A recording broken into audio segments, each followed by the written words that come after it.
Stockman, CHFC, Chartered Financial Consultant and Financial Advisor with Edward Jones and Bryan, is here to navigate life's big moments, from saving for college to planning for retirement, protecting your family future. As a Chartered Financial Consultant, Melissa has advanced training to create customized strategies tailored to your unique goals and circumstances. At Edward Jones, she takes the time to get to know you, your goals, your dreams, and your priorities, then builds a personalized plan to help you reach them step by step. It's not about quick fixes, it's about long-term relationships and real results. Take control of your financial future today. Call Melissa Stockman at 419-633-0647 or visit her office at 130 North Main Street in Bryan. Melissa Stockman, your goals, your future, your partner in planning.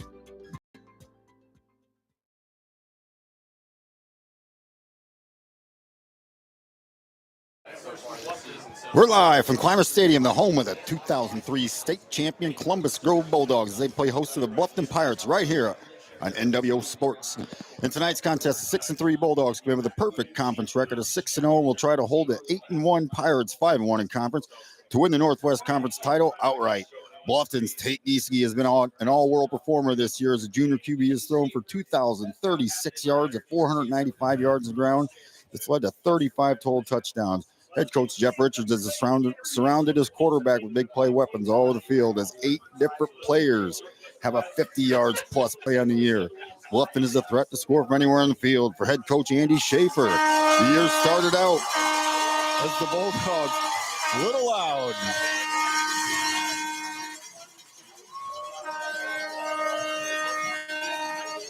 We'll let this happen a little bit. Bluffton just came onto the field.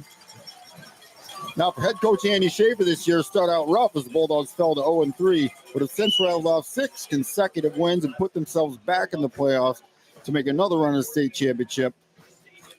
While there's a lot of stars this game tonight, none will shine brighter than Trevin Baxter. He comes into the game with 52 receptions for 710 yards and 8 TDs. Both teams are coming off state appearances last year, and both have clinched playoff spots this year. This game's for pride. It's for a conference title. We're under the lights at Greatest Shore in Northwest Ohio. We've got 2 teams who could give us the game of the year.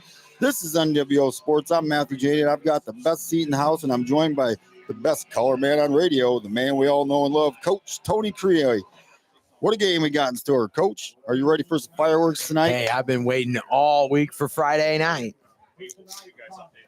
Ooh, national anthem, folks.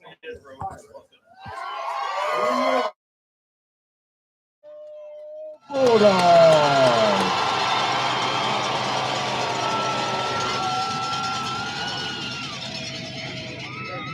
Folks, we would not be able to enjoy nights like this if we did not live in the greatest nation, having freedoms like no other. These freedoms are because of the sacrifices our veterans and current military members have made and continue to make. Please join us in honoring these heroes and their families by focusing on the south end zone where the POW MIA Chair of Honor sits as a tribute to American prisoners of war and soldiers missing in action, symbolizing that we have not forgotten these service members and we will hold a place for them until they return home. Now, the Columbus Grove American Legion and VFW Color Guard will present the colors while the Columbus Grove Marching Band performs our national anthem.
Head coach is Jeff Richards. And here we go. So for Bluffton, head coach Jeff Richards, we already talked about Tate Gieski's talents.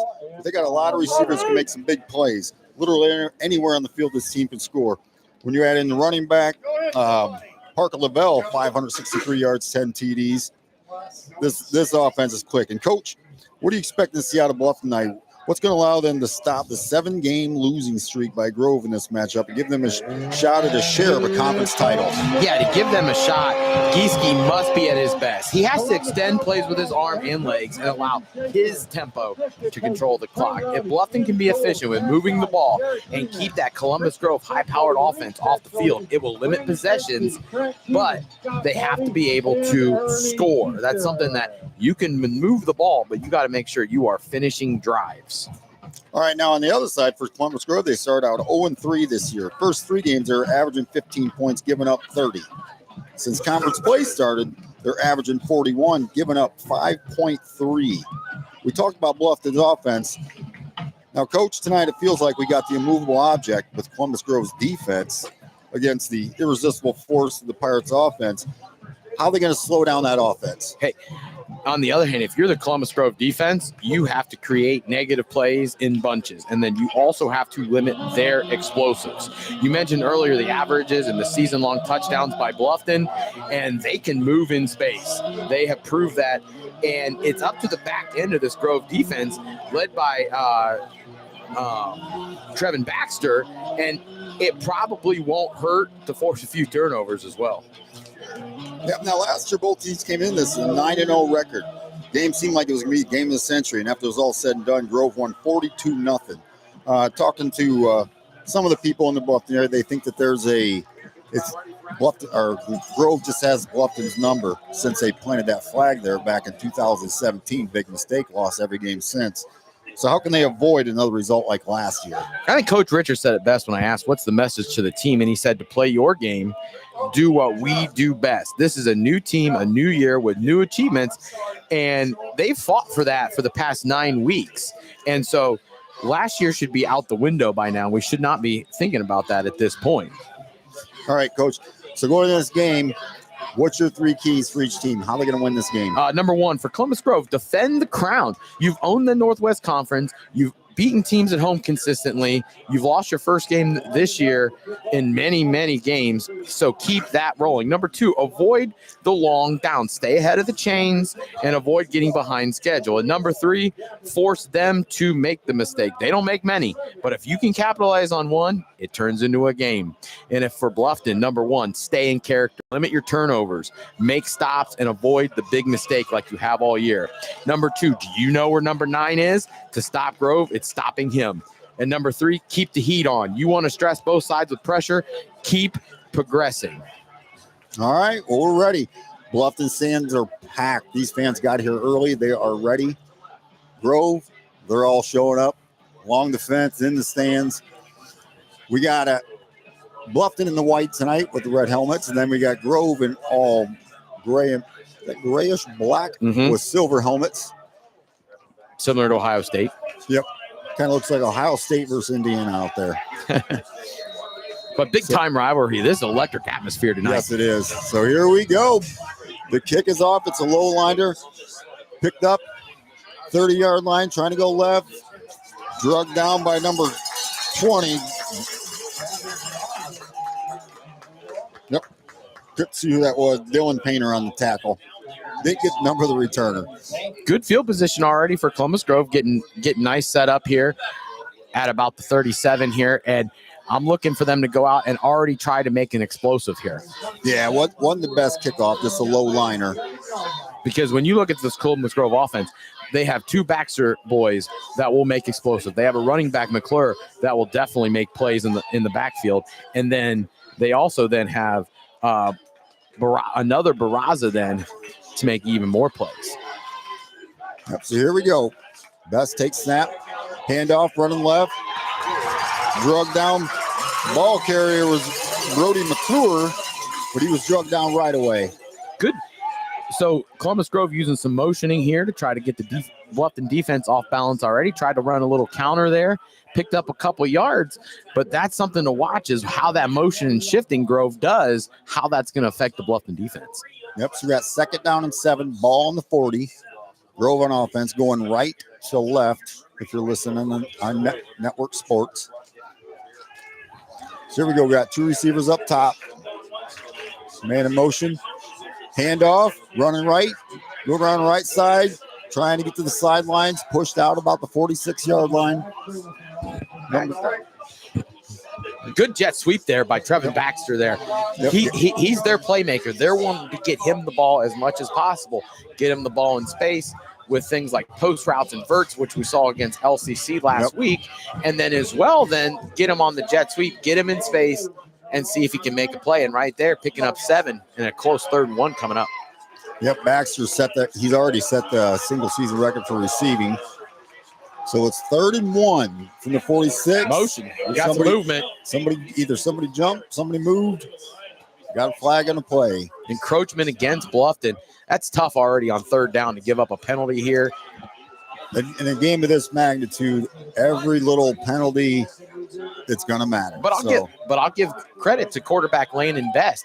And in this situation, he used a good hard count and forced Bluffton offsides. So that'll make it 1st and 10 from the 49. So they're already in Bluffton territory. So let's see what Best can do with this offense here. And I'll tell you, Landon Best as a quarterback, I like the way he plays. He has a good spin on the ball. He knows how to get guys moving into formation. Good handle the offense. Here we go. Take snap. He's going deep. He's got Gavin Barraza catch. He's in. Touchdown. Great play. Right. Perfect. I mean, can't ask for any better. And that's exactly what I was just saying right before the play, that Landon spins a very good ball. And right here already, you're seeing it on that 1st down, making it explosive already, creating a touchdown, by the way, sponsored by Edward Jones and Melissa Stockman. And just right now, Grove already started picking up right where they left off in last year's game. Yep. Putting Bluffton on their heels early, scoring early, and already putting Bluffton in a quick. I think I was stuck in last year, though. I said Gavin Barraza. That was Gavin Baxter. It is Gavin Barraza. Gavin Baxter, yes, but okay, that's what threw me off. There's a Gavin Barraza. There is and 2 Gavin Gavin, Baxter. yes. But it was Gavin Baxter that scored the touchdown. And Coach and I were looking at him before the game, and he's a sophomore, guys. He's 6'4", 190, and he looks every bit the part. Oh yeah, he is definitely a football player. But I mean, you know, his older brother, he was just as good. And I mean, he just comes from just there's so many Grove names of great athletes and great football players. Yeah, you got Trevin, who's setting records over here. He's 6'1", 190. Then little brother, 6'4", 190. So what's in store for that kid? Definitely a lot of talent in this Grove pipeline right now. So Grove strikes first. So now we get to see what Tate Desegan, guys, what they can do. We know this team has a lot of talent. They got playmakers everywhere. They can hit from anywhere. They've scored touchdowns on 96, 80, 80. 8 different guys have made huge plays. So they spread the ball around. And that's what's good about this. If you have that ability to spread the ball out as much as Bluffton does to their wide receivers as well, you're going to find open holes in the zone defenses that teams typically run, and you're going to be able to make big explosives. So the kick's off. Short kick fielded at the 25 to the 30. Drug down right away. Oh, to the 20. Drug down to 20. My bad. Good stop there by the Grove kick return or kickoff team there to stop Lavelle there. Pretty much short of the 20. Yep. One man grabbed him, brought him down. And that right there, that's the difference right now, I think, is Bluffton, their kicking game isn't as strong as Columbus Grove's. So Columbus Grove on kickoffs are going to naturally have better position. So it'll be 1st and 10 from the 20. So out comes Trayton. Tate. Shotgun, take snap. He's looking. He's got a man. Wow. He's got it at the 50. Drug down at the 46-yard line. Great play, great catch by Kane Wright. First down, Pirates. And Kane Wright just ran a vertical route up the sidelines, and Gieske delivered a perfect strike there. Put a little bit more bullet on that than I think was expected, but good communication there by quarterback and wide receiver there, making explosive there for Bluffton now, and they're on the move. Yep, first attempt from the 45. So here we go. Gieske in shotgun, one man behind him.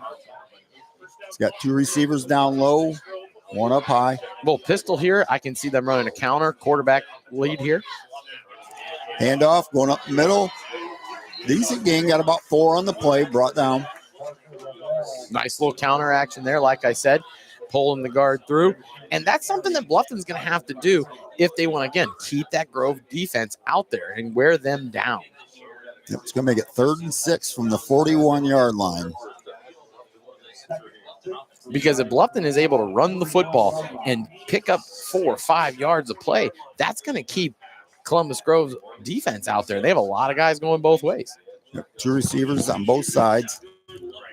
Big snap. Quick pass over the middle. Caught. Broke one tackle. Brought down. That was a catch by Ethan Sprunger. Nice little hole in the zone that he found there. Nice little hitch route. Picked up about 7 yards, and now here we go. 3rd and short, exactly where Bluffton needs to be. So here, you've got to dial up something that's going to pick you up 2-3 yards here, get the first down, keep the chains moving, keep that clock moving, more important. Yep, 3rd down and 1 from the 36.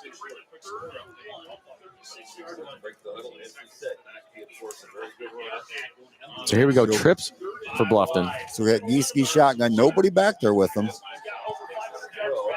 He's rolling left. He's trying to get to the outside. He's going to pick up the first down. Get pulled out about 34-yard line. And even though they ran a pass play there, I don't think that was something that they were looking to actually throw the ball there. That was one of those clear it out, and Gieske's going to find a hole somewhere in that defense. Yeah, nice play. Some little improvised run in there by the quarterback. Again, Gieske using his legs. Right now on this drive, he's showing that he's controlling the tempo with his arm and his legs. Yep, so 1st and 10 from the 25. Shotgun takes snap. He's out of the pocket. He's running up the middle. Spun around one. Drug down at the 15-yard line. Nice run by Gieske. And another nice power run there by Gieske to find a clearing in the defense and pick up good yardage there. And if you're the Grove defense at this point, you have to find a way to make sure those holes get cleared up along your front 7. Yeah, Gieske's looking really good out there. Looks comfortable. Doesn't look like he's nervous. Just making plays. So here we go again. Shotgun, 2 receivers up high, 2 down low. Shotgun takes snap. Ooh, he's going to get drugged down. Probably no gain in the play. But way to get there, and tackle made there by 51, Jacob Lininger. Yep, they were in there quick, so he did get something out of nothing, because that could have been a 3-4 yard loss. And good for Gieske to even get back to the line of scrimmage there, because it did not look like he was going to even get that close.